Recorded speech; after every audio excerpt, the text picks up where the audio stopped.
पातळीवरील कार्यकर्त्यांची असली तरी अनेक बड्या नेत्यांची प्रतिष्ठा ही पणाला लागलेली आहे।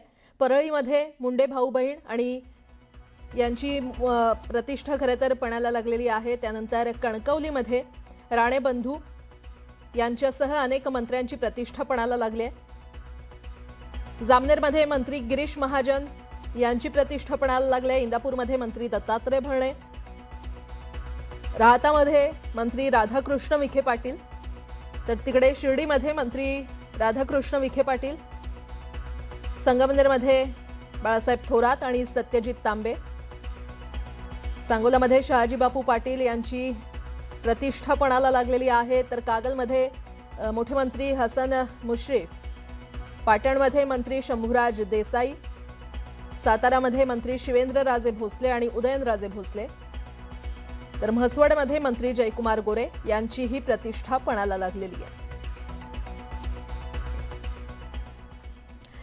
चंद्रपूर जिल्ह्यामध्ये अगदी थोड्याच वेळात नगरपरिषद निवडणुकीसाठी मतदानाला सुरुवात होणार आहे। चंद्रपूर जिल्ह्यामध्ये 9 नगरपरिषद आणि 1 नगरपंचायतीसाठी आज मतदान होत आहे आणि यासाठी जवळजवळ 3,39,000 मतदार आपला मताधिकार बजावणार आहेत। चंद्रपूर जिल्ह्यातील या निवडणुकीत भाजपचे ज्येष्ठ नेते सुधीर मुनगंटीवार, माजी विरोधी पक्षनेते विजय वडेट्टीवार आणि काँग्रेस खासदार प्रतिभा धानोरकर यांची प्रतिष्ठा पणाला लागलेली आहे।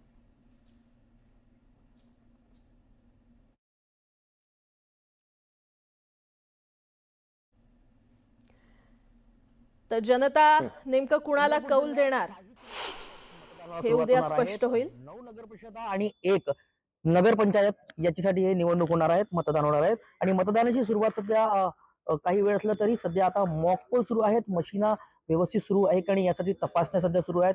विविध पक्षाचे जे कार्यकर्ते आहेत त्यांचे प्रतिनिधी आहेत ते आलेले आहेत आणि त्यांच्या समोर ही सगळी तपासणी केली जात आहे। जवळपास 3,40,000 मतदार आज ज्या 1150 उमेदवार आहेत त्यांचं भाग्य ठरवणार आहे आणि यासोबतच म्हणजे चंद्रपूर जिल्ह्यातले महत्त्वाचे नेते आहेत त्यांची सुद्धा प्रतिष्ठा जी आहे ते पणाला लागलेली आहे।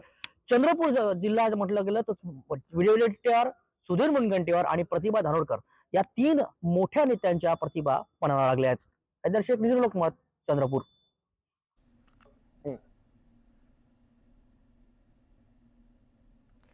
तर नगरपरिषद आणि नगरपंचायतींसाठी आज मतदान पार पडतंय। 246 नगरपरिषदा आणि नगरपंचायतींसाठी आज मतदान पार पडणार आहे। तर उद्या निकाल लागणार आहे, त्यामुळे जनता नेमकी कुणाला कौल देणार हे उद्या स्पष्ट होईल।